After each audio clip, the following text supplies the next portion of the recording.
Conversamos con Claudio Fermín, coordinador nacional del partido Soluciones. Claudio está en la palestra desde el mes de enero hacia acá y oigamos lo que nos dijo en Controversia a través de 100.3 modulación en Puerto Cabello.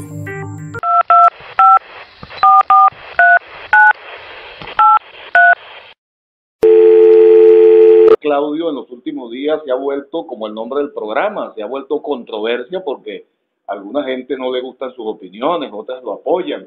Pero aquí está Claudio Fermín, a quien agradecemos infinitamente que nos esté atendiendo. Buenos días, Claudio.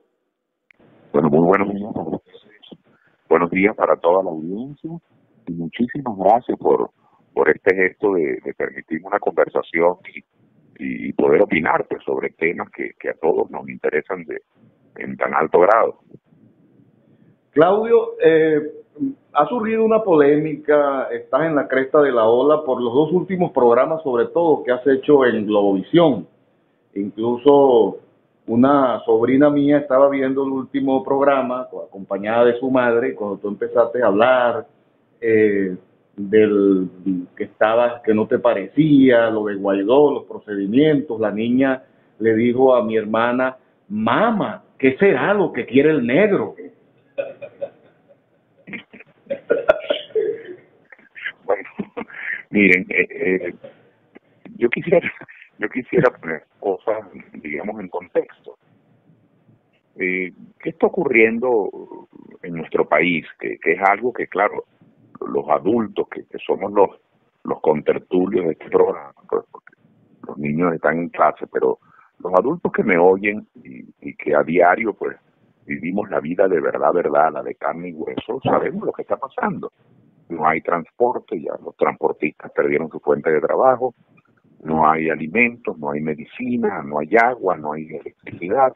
Bueno, un largo no hay, que no voy a repetir, no solo porque es obvio, sino porque me parece que es algo que todos vivimos a diario. Y lo que queremos es cambiar eso. Ahora, también hay otra cosa que no hay paz, no hay tranquilidad. Entonces, si el cambio que se promueva es un cambio que llama a la violencia, es un cambio que llama a la confrontación sin cesar, sin parar, más confrontación, ¿qué es lo que puede ocurrir en nuestro país? Y allí es donde está mi opinión en relación a esto que nos ha venido pasando. Bueno, que yo pienso que en la medida en que nosotros le pongamos un alto, un parado a la confrontación, en la medida en que nosotros pacifiquemos el país y le devolvamos un poco de tranquilidad, no solo al gobierno, que es el responsable de esta tragedia económica, de esta explosión de los servicios públicos, sino todos nosotros debemos contribuir a que el cambio sea en paz, porque si la confrontación continúa, y peor, si la confrontación va en aumento, entonces al país no vendrán inversiones, no se recuperará la agricultura, ni el turismo, ni la actividad portuaria, ni se recuperarán las industrias, ni se recuperará la construcción. Y si no hay inversiones en Venezuela, porque no vengan de otros sitios o porque los nacionales, los pocos que todavía pueden invertir, les dé miedo invertir por la confrontación, bueno, si no hay inversiones, no hay puestos de trabajo. Y si no hay puestos de trabajo, estimados oyentes, si no hay puestos de trabajo, no hay ingresos. Y si no hay ingresos, no hay consumo de calzado, no hay consumo de textiles, no hay consumo de alimentos, no hay consumo de vivienda. Y si no hay consumo, hay pobreza. Entonces, cuando nosotros ponemos la mirada en un objetivo fijo, que es salir de este gobierno para recuperar la actividad económica, para recuperar el bienestar, para combatir la pobreza, nosotros entonces, y esa es mi conclusión, tenemos que salir de esto, pero por las buenas, tenemos que salir de esto por una consulta popular, y hay que llegar a una consulta popular porque el referéndum está muy lejos, eso dentro de 2 años y medio. Entonces hay que llegar a una consulta popular por medio de negociaciones. Y alguien me pregunta, ¿pero negociar con quién? ¿Con el chavismo? Pues claro, hay que negociar con el chavismo porque yo nada hago conversando o negociando con un compañero mío de oposición que no tenemos poder. Si a usted no le han pagado el cestatique en su empresa, si a usted le deben unas prestaciones a 10, 15 compañeros de trabajo, Si el jefe, el patrono no le paga el salario como es debido y lo maltrata, usted puede, mire, usted puede pintar todas las paredes alrededor del galpón, usted puede trancar las calles, pero hasta que usted no se siente a negociar con el gerente de relaciones industriales o con el jefe de personal y a llegar a un acuerdo, bueno, me lo vas a pagar dentro de 4 meses, esto me lo debes para el año que viene, esto me lo pagas por parte, esto me lo pagas completo. Es decir, ¿con quién negocia uno? Justamente con quien no se pone de acuerdo con uno, con quien piensa distinto de uno. Entonces yo he venido planteando, y con esto concluyo este primer comentario, que estamos de acuerdo en el diagnóstico, estamos de acuerdo en que hay que salir de esta manera de conducir la economía, que hay que cambiar este gobierno, que hay que salir de esta manera de conducir las instituciones, que todo es confrontación, todo es conflicto, todo es presión. De eso hay que salir. En ese diagnóstico estamos de acuerdo.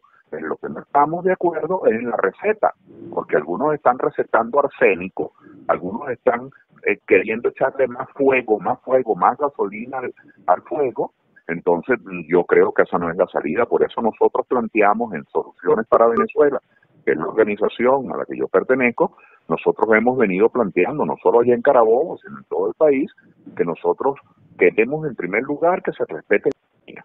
Somos los venezolanos los que tenemos que decidir y no estar de una manera además realmente indigna llamando a otros extranjeros y peor, llamando intervenciones armadas, llamando bloqueos económicos que lo único que harían es acabar con los pocos sobrevivientes que nos quedan en la industria, en el comercio y en la agricultura. Doctor, estamos conversando con el doctor Claudio Fermín en modulación 100.3 FM en Controversia. Doctor, dado a su panorama, que es obvio, conocido por el común del venezolano, los problemas que usted ha hecho mención, en un hipotético cambio del presidente y en un hipotético surgir de su presidencia, que fuera Fermín el presidente de la República, en los primeros 100 días, ¿cuál sería sus medidas urgentes en torno a esta crisis? Mire, uno de los hallazgos que la experiencia y el recorrido a diario por toda Venezuela se nos presenta a diario, un hallazgo que encontramos a diario, que se ha convertido casi en una moneda de uso común, es que uno se encuentra gente competente, gente capaz, mire, en todas partes. Yo tengo la convicción, porque lo vivo a diario, que hay venezolanos bien formados, unos vienen del mundo académico, de las universidades, otros vienen del mundo empresarial, están en las cámaras de comercio, en las asociaciones portuarias, en las asociaciones industriales, en las asociaciones de productores, otros vienen del mundo político, están en los partidos o están en los sindicatos, otros vienen, bueno, del mundo privado, están en su propio negocio, tienen su finca, tienen su empresa de transporte, pero son gente muy competente. Mire, hay venezolanos competentes y capaces en todas partes. Y luego, yo conozco, al menos yo hablo por mí, porque me responsabilizo porque lo vivo, yo conozco gente, compañeros míos de Soluciones muy competentes, y conozco gente de Acción Democrática, y de COPEI, y de Primero Justicia muy competente, pero yo conozco gente también del PSV y del MEP muy competentes, y conozco gente independiente que no es de ningún partido muy competentes. Entonces, lo primero que yo recomiendo a quien tenga esa responsabilidad, y si la tuviera yo con más razón porque estoy convencido de eso, es que hay que convocar a los venezolanos que tengan experiencia. Venezuela no está para improvisaciones. Hay que convocar a venezolanos que sepan lo que es manejar una empresa, un negocio, que sepan lo que es tener una nómina y pagarla a tiempo, que sepan lo que es pedir un pagaré y honrarlo y los sacrificios que hay que tener para poder tener unos equipos y pagar un alquiler. Es decir, hay que convocar a venezolanos que hayan tenido una trayectoria que nos permita decir: yo no voy a estar improvisando, yo no estoy apostando. Entonces, venezolanos con un mínimo de capacidad y de experiencia, y con sensibilidad y con honestidad, yo los encuentro en todas partes. Por eso lo primero que yo recomiendo es que se constituya un gobierno de amplitud, un gobierno que deje atrás el sectarismo, un gobierno que se olvide de esta especie de tara histórica que tenemos en muchos periodos en Venezuela, que los gobiernos se convierten en una especie de botín de aquel que ganó y que se convierte en una cosa clientelar. No, tenemos que armar el mejor gobierno para Venezuela. Y eso es lo primero que yo recomiendo. Lo segundo que recomiendo, y lo segundo que yo haría, es comprender que el gobierno, cualquiera que sea, pero con más razón en este momento de crisis, tiene que dedicarse a las grandes prioridades y urgencias que un gobierno debe hacer. En primer lugar, la salud, tener los mejores dispensarios, tener los mejores hospitales, que uno vaya a un hospital y uno sienta que uno está yendo a la mejor clínica que haya ido jamás, con la mejor infraestructura, con las enfermeras y con los médicos y con los obreros y con los empleados mejor pagados, y que tenga las mejores instalaciones y que tenga las mejores, el mejor almacén de medicina. Es decir, que no falle nada. Aquí hay hospitales donde no funcionan los quirófanos, no hay ascensor, no hay medicina. Prácticamente lo único que hay es médico y la gente tiene que llevar todo, desde los remedios hasta la punta, todo. Entonces, la primera prioridad del próximo gobierno tiene que ser la salud, que la gente... La segunda prioridad, educación de excelencia, pero de excelencia, porque es la vida, la educación es el futuro de cada... Doctor, ¿es posible todo eso con un bloqueo, con sanciones, cuando le reprimen el dinero de la divisa de un país? ¿Es posible todo eso que usted menciona? Sí, ya te respondo, pero déjeme redondear. Lo segundo es la educación, lo tercero la infraestructura. Dedicarse a la infraestructura, mire, el gas, la luz eléctrica, el agua, la vialidad, todo tiene que ver con grandes inversiones en infraestructura. Y ustedes dirán, bueno, pero eso es lógico. No, fíjense que no es tan lógico, porque los últimos gobiernos, en particular el chavismo, se han dedicado a expropiar fincas, a tener aserraderos, a ser dueños de aeropuertos, de puertos, de industrias, de galpones. No, todo lo que sea producir bienes e intercambiar bienes tiene que estar en manos de los particulares. Eso no es para los gobiernos. Los gobiernos tienen que brindar la mejor educación, salud, infraestructura, seguridad y sobre todo amplitud, que el ciudadano se sienta protegido y no amenazado por un gobierno. Yo haría eso, yo haría un gobierno de amplitud y lo dedicaría a estas prioridades y elevar la producción. Mire, si no se eleva la producción, ¿qué riqueza vamos a distribuir? Yo oigo a muchos compañeros políticos decir, hay que distribuir la riqueza, hay que repartir la riqueza. Bueno, pero es que antes de repartirla tienes que crearla. Entonces, un gobierno que persigue y amenaza a la gente de trabajo, a la gente que paga la nómina, a la gente que compra un equipo, a la gente que alquila una tierra o alquila una industria o un galpón. Entonces yo creo que las líneas gruesas para resolver esta emergencia tienen que ser esa, pero no se puede improvisar. Esto no es un juego muchachos, esto no es el que grite más, esto no es el que ofenda más, ya basta. Aquí hay que reconstruir un país, aquí hay que hacer un giro patriótico, hay que hacer un gran acuerdo nacional para salvar a Venezuela, y cualquiera me podría decir, caramba, entonces tú vas a conversar con fulano. Sí, porque yo no tengo a menos en hablar con ningún venezolano, yo no tengo vergüenza de hablar con ningún venezolano, para mí todos los venezolanos son iguales. Pero entonces tú estás de acuerdo con la impunidad. No, yo no estoy hablando de impunidad. El que haya hecho algo irregular debe pagarlo, pero ya basta de discriminación, ya basta de segregación. El país tiene que construirse de otra manera, si no lo que vamos a tener es una caricatura de Venezuela como la que estamos teniendo hoy. ¿Y usted ha conversado con el gobierno, Claudio? Porque ahora vemos que Claudio, por ejemplo, declaran venezolanas de televisión, que otros dirigentes de la oposición no tienen esa tribuna. Por allí escribió un columnista que estaría estudiando el gobierno llamar a Claudio y ofrecerle un ministerio. ¿Qué hay de cierto en esto? Bueno, mire, ya que me hace esa pregunta, no me gusta responder cosas en tono personal, pero como la pregunta es muy personal, no puedo evadirla. Bueno, yo no he sido invitado a venezolanas de televisión por lo menos de unos 15, 18 años. Debe ser que reproducen algún programa, pero yo voy donde me inviten. Yo no le saco el cuerpo a nada, porque ¿qué es lo que uno busca en un programa? Informar. Ustedes tuvieron la gentileza, que no me cansaré de agradecer esta oportunidad que me están permitiendo, en particular para llegarle al pueblo de Puerto Cabello, de Morón, de todo ese radio tan grande. Bueno, yo no me cansaré de agradecer esta invitación que ustedes me hicieron. Si mañana a mí me invitan, donde me inviten yo voy. Ahora, yo tengo muchos años, por lo menos 15, 16, que no me invitan a venezolanas de televisión. Y voy a decir algo, Han pasado 20 años de gobierno. 20 años es bastante tiempo, 20 años de chavismo. En un país donde todos nos conocemos, porque este es un país donde todos tenemos mucha familiaridad. Y mire, qué curioso, yo soy uno de los pocos dirigentes de oposición, pero contado con los ojos de la cara. Yo soy uno de los pocos que en esos 20 años yo nunca he visto con Chávez, ni he hablado con Maduro, ni he hablado con ningún vicepresidente, ni he conversado con ningún ministro, ni con ninguno de los funcionarios chavistas, pero me gustaría hacerlo, simplemente que no lo he. ¿Y por qué no lo he hecho? Bueno, porque yo no he estado en esas negociaciones, porque los que han estado en las negociaciones son los que tienen 20 años dirigiendo la oposición, y me parece muy bien, porque yo creo que hay que conversar, hay que negociar, hay que entenderse. A mí lo que me parece mal es que no nos echen el cuento de qué fue lo que conversaron, que no nos informen qué fue lo que hablaron, que no evaluemos públicamente por qué una cosa no dio resultado. Yo, por ejemplo, que soy partidario de sentarse a conversar y entenderse, negociar en el sentido político, no en el sentido mercantil. Bueno, yo que soy partidario de eso, a mí me gustaría tener el expediente de qué fue lo que pasó en República Dominicana y nadie nos ha contado nada. Es decir, yo no he formado parte de, y no censuro a quienes hayan formado parte de eso, por lo contrario.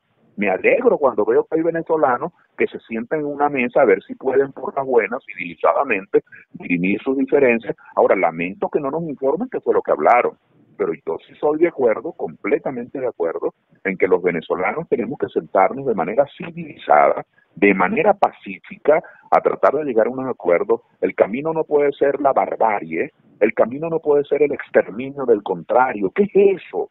Mire, yo le digo con mucha frecuencia a mis propios estudiantes de la universidad y a mis compañeros de soluciones, a quienes veo cotidianamente, les pongo el ejemplo de Mandela. Aquí en nuestro país, yo diría que el 100% de los venezolanos tienen una gran admiración por Mandela, un señor a quien nunca conocieron físicamente, un señor que tenía el liderazgo por allá en la pica sur del continente africano, pero que lo que hizo fue extraordinario, le dio un ejemplo al mundo porque luchó contra la segregación racial. Es decir, los negros y los blancos no podían hablarse, no podían mirarse, no podían estar en el mismo sitio.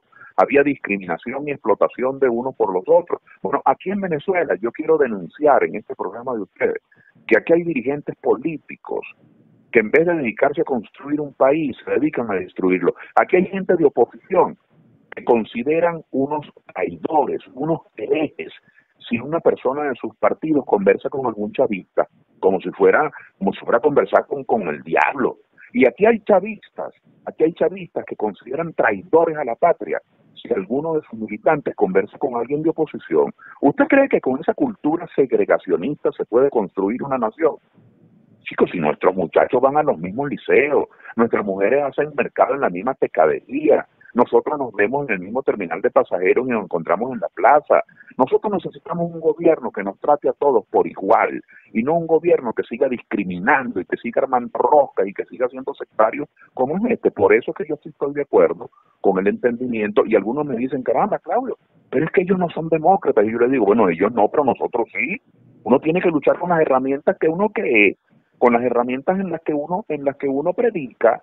Yo he venido diciendo que el voto es lo más importante de los venezolanos y hay gente que convoca la abstención. ¿Cómo es eso?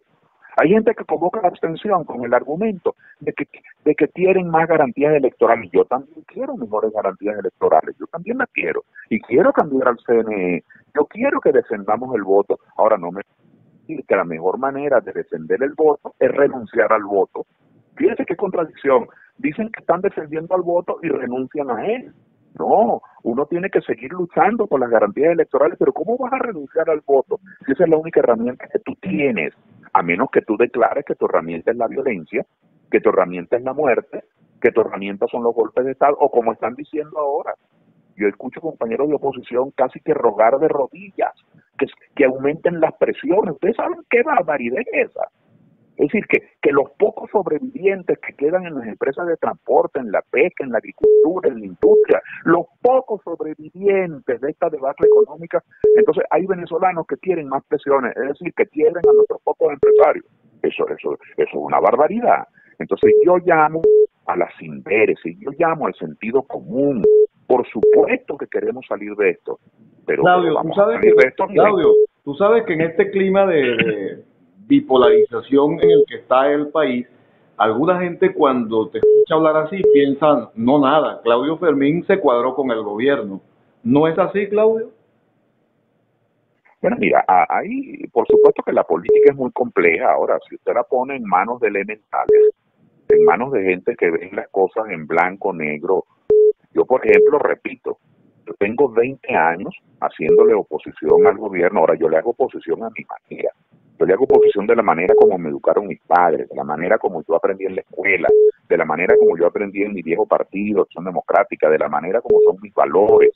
Yo creo en la paz, yo creo en la política, yo creo en el parlamento, yo creo en la discusión, yo creo en la consulta popular, yo no creo en la violencia ni creo en la ofensa. A mí me daría vergüenza, pero vergüenza con mis hijos, con mis amigos, si me escuchan alguna vez ofender a alguien, y me daría vergüenza. ¿Cómo puede un ser humano ofender a otro, injuriarlo, lastimarlo, calumniarlo, simplemente porque así se ganan unos aplausos de unos seguidores cautivos que tiene? Entonces yo tengo 20 años haciendo oposición, pero yo creo que hay una manera de hacer oposición de forma venezolanista y otra manera de hacer oposición para ensuciar la política, para que la gente crea, bueno, que esto es un charco de delincuentes. Yo no puedo creer. Mira, cuando yo oigo, por ejemplo, que la gente dice, ¿por qué este gobierno de narcotraficantes y tal? Yo digo, chico, pero ¿qué cosa es esa? Entonces yo he llegado a la conclusión de que son unos cobardes, porque si usted sabe que el general fulano de tal, para poner un ejemplo, es un traficante, pues vaya y denuncie al general fulano de tal con usted y denúncielo. Pero si usted dice, estos militares narcotraficantes, pues está calumniando a miles y miles de oficiales y de familias honorables. Tú no tienes derecho a ensuciar a la gente simplemente porque eso te levante unos aplausos en una asamblea. Entonces, la gente no puede confundirse conmigo. Yo soy una persona de oposición, pero yo creo que la calumnia, la injuria, la ofensa, el golpe bajo y rastrero no es la Venezuela que yo quiero. Pero una cosa, no solamente tengo 20 años haciendo la oposición a mi gobierno, yo salí a buscarle votos a todos los candidatos de oposición, a Manuel Rosales, a Enrique Capriles 2 veces, a Henry Falcón, a diputados y candidatos a gobernadores, sin que nunca en la vida le diesen, porque yo no tenía partido, yo tenía ya 13, 14 años de independiente, desde que dejé de estar en Acción Democrática, pero nunca lo hice porque me dieran algo a cambio, porque me nombraran un candidato a concejal. La última vez nosotros estuvimos con Falcón, porque yo no soy abstencionista ni lo seré nunca, porque era la opción que teníamos para salir de Maduro. Yo fui a votar el 20 de mayo pasado justamente porque yo quería salir de Maduro. Y nosotros en Soluciones no teníamos ningún candidato a ningún consejo legislativo, ni a nada. Es decir, lo hemos hecho ahora, por Claudio, convicción. Según ese planteamiento tuyo, Pero lo hemos hecho por convicción. Pero es que no solamente tengo 20 años oponiéndome al gobierno, es que tengo 20 años oponiéndome a los disparates de una rosquita de oposición que nos había metido en la cabeza que se podía salir de Maduro con guarimbas, que se podía salir de Maduro decretando un ficticio abandono del cargo, que se podía salir de Maduro con la abstención. Yo me he opuesto a la mentira, a la demagogia. No creo en eso. Y por eso estamos planteando una nueva alternativa por medio de la consulta popular. ¿Y entonces en qué crees, Claudio? O sea, ¿hay que soportar a Maduro hasta el 2025, según ese criterio, o...? Bueno, yo quiero insistir. No, yo creo que este gobierno hay que cambiarlo. Tan creo que hay que cambiarlo que yo hice campaña para que saliéramos de Maduro el 20 de mayo pasado. Ahora, ¿y por qué Maduro está allí? Vamos a ponernos la mano en el corazón. ¿Por qué Maduro sigue allí? Porque mientras yo llamaba a buscar votos para salir de Maduro y el pueblo quería salir de Maduro, había gente que se paraba en la esquina y decía, no vaya a votar, no vaya a votar. ¿Y quién es el responsable que Maduro esté allí? Los que promovieron la abstención y embaucaron a millones de personas haciéndole creer que si se abstenían iban a salir de Maduro. Mire, yo quiero aclararle a la audiencia, la convocatoria a elecciones no es un plebiscito contra el Consejo Nacional Electoral. Se le hizo creer a nuestro pueblo que si no íbamos a votar estábamos castigando a Tibisay y Lucena. Es mentira. La votación no fue para salir o para dejar al CNE. La votación era para dejar a Maduro o para salir de él. Entonces el pueblo fue mal conducido, el pueblo fue mal orientado. Y quienes lo orientaron mal no han tenido ni siquiera una pizca de humildad para decir, oye, nos equivocamos. No, sino que siguen para adelante como un topo. Siguen para adelante sin tener la humildad de decirle al país que lo condujeron mal, que lo orientaron mal. Si usted va a casa un médico Juan, Francisco, ustedes van a un médico y van 2 veces, y van 10 veces, y van 15 veces, y el médico no da pie con bola y no vaya con el tratamiento, ¿a usted no le parece que usted tiene que buscar una segunda opinión? Claro. Si usted va a un taller mecánico y lleva su carro 1 vez y 2 veces y le cambian piezas y le vuelven a cambiar y le vuelven a cobrar y el carro sigue fallando, ¿usted no cree que usted debería ir a otro mecánico? Bueno, aquí tienen 20 años dirigiendo la oposición, quienes desde hace 20 años nos han dicho que íbamos a salir de Maduro con el paro petrolero, con la Plaza Altamira, con las guarimbas, con la salida, con la abstención, con el abandono del cargo, con la intervención extranjera, con Trump y con Marco Rubio y con Almagro. Chicos, se han equivocado. ¿Hasta cuándo vamos a seguir yendo al mismo taller mecánico si el carro no funciona? Claudio, en Modulación 100.3 FM, este es el programa Controversia, por lo que explicaba las medidas por la cúpula de la oposición, los líderes de la oposición han engañado quizás a su militancia, eso es lo que te interpreto. Es otro engaño más. Yo no voy a decir que han engañado porque eso sería deliberado, pero digo que se han equivocado, la palabra engaño no me gusta usarla porque parece que fue a propósito, pero yo digo que se han equivocado, porque han jugado más para las gradas, han jugado más para... Pero esta equivocación que se ha cometido, según interpretándote, sí, también es otra equivocación el que Guaidó se haya autoproclamado presidente. Yo creo que eso es un abuso. Yo, por ejemplo, a mí me enseñaron desde la escuela, desde que aprendí tú sabes, el himno de las Américas y el himno del árbol, el himno nacional. Y yo aprendí que aquí, en democracia, los presidentes se eligen con el voto popular. Mi pregunta es, ¿y quién lo eligió a él? ¿Quién lo eligió? Él fue electo, por cierto, quienes fuimos a votar por todos esos diputados, porque yo fui a votar, yo nunca he dejado de votar, y fui a votar en las elecciones de 2015 por esa Asamblea Nacional que nosotros, los venezolanos de oposición, ganamos, y la ganamos para hacer oposición, no para dar un golpe de Estado, para hacer oposición. Y en esa Asamblea Nacional del 2015, que quedó electa, por cierto, quedó electo Henry Ramos, quedó electo Julio Borges, quedó electo Juan Guaidó, que es diputado, él es diputado y quedó electo con el mismo consejo electoral que está ahorita, con el mismo consejo electoral. ¿Qué es lo que demuestra? Esto demuestra que el voto masivo, cuando hay voto masivo, el voto masivo le gana a la trampa, el voto masivo le gana al ventajismo. Ahora, si usted llama a la abstención, la trampa, 2, 3, 4 votos trampeados en cada mesa terminan haciendo la diferencia. Pero si usted llama a votar, no hay trampa que le gane al voto masivo. Entonces yo fui a votar también en el 2015 y quedó electo Juan Guaidó. Y por eso que es presidente sin embargo, claro, y nosotros lo reconocemos como presidente de la Asamblea. Pero ¿a quién se le ocurre? Entonces ustedes pueden ahí, en Puerto Cabello, en Morón, ustedes pueden reunir 1000 personas en la calle y autojuramentarse alcalde. Pero ¿a quién se le ocurre ese disparate? Entonces yo sí quiero cambio, yo lo que no quiero es demagogia. Yo lo que no quiero es que se siga manipulando a la gente. Ahora, claro, ¿qué es lo que está pasando? Ahora, Claudio, esa posición tuya no termina siendo colaboracionista o haciéndole un gran favor al régimen. Bueno, yo pregunto, ¿y quién fue el que colaboró con como ustedes lo llaman, el régimen? ¿Quién fue el que colaboró con el régimen? ¿Los que dejaron de votar y permitieron que Maduro ganara? ¿O los que hicimos campaña y fuimos a buscar votos para que no ganara? ¿Quién fue el que colaboró? Entonces ya va, un país no se puede dirigir con consignas, un país no se puede dirigir con eslogans ni con mercadeo propagandístico, un país se dirige con la verdad. ¿Quién fue el que colaboró? ¿Los que llamaron a la abstención y a una huelga de brazos caídos o los que salimos a buscar votos para salir de Maduro? ¿Quién fue el colaboracionista? Entonces ya basta de repetir, como decía Goebbels, el gran asesor de la Alemania nazi, una mentira repetida 1000 veces parece verdad, pero no será verdad nunca. Entonces, doctor, al menos yo expongo con claridad y expongo con respeto mis puntos de vista. Doctor. Y en Venezuela se sigue haciendo lo mismo, que es vacilarse a la gente, es utilizar a la gente de carne de cañón. Ahora yo veo todos los días, salgan para la calle, salgan para la caja, salen para la calle, busquen 2 muertos, busquen 3 muertos, porque cómo no, vamos a protestar. Esa receta supuestamente, doctor, en la que usted mencionaba hace poco, los muertos, y esto supuestamente es la receta que le están dando a la oposición, ¿eso es cierto?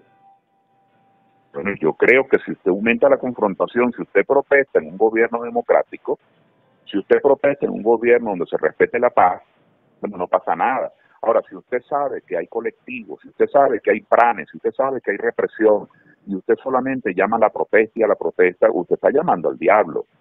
Entonces, estamos hablando aquí con la verdad, pues, estamos hablando con la verdad. Entonces, yo digo, ¿cómo no, chicos? ¿Cómo no vamos a protestar? Vamos a protestar contra los servicios malos, vamos a protestar contra los apagones, yo no estoy diciendo que renunciemos a la protesta, yo lo que estoy diciendo es que por esa vía no se va a salir del gobierno se va a salir sentándonos a buscar la fecha de unas nuevas elecciones, que es lo que tenemos que hacer en Venezuela. Del gobierno se va a salir consultándole a los venezolanos y no recomendándoles más nunca la abstención. ¿Cómo le vas tú a amarrar la lengua y amarrar los brazos a un ciudadano que lo único que tiene para expresarse es su voto? Es un disparate que no debe repetirse nunca más. Claudio, y en ese escenario, y como sociólogo y estudioso de la historia, ¿qué opinas tú de lo del concejal de Primero Justicia, Fernando Albán, de la prisión de Requesén, de la detención de Roberto Marrero, de los presos políticos? ¿Eso es ficción también? Bueno, ¿qué opino? Lo que he venido opinando por años, que este es un gobierno que reprime. Lo de Fernando Albán luce a todas luces un asesinato monstruoso. Por otros casos no puedo hablar porque yo no tengo expediente, pero lo de Fernando Albán es un asesinato monstruoso. Y aquí hay presos políticos. Allí están nuestras redes sociales para que estemos en permanente contacto en Controversia. Muchísimas gracias, habló Francisco Chirinos.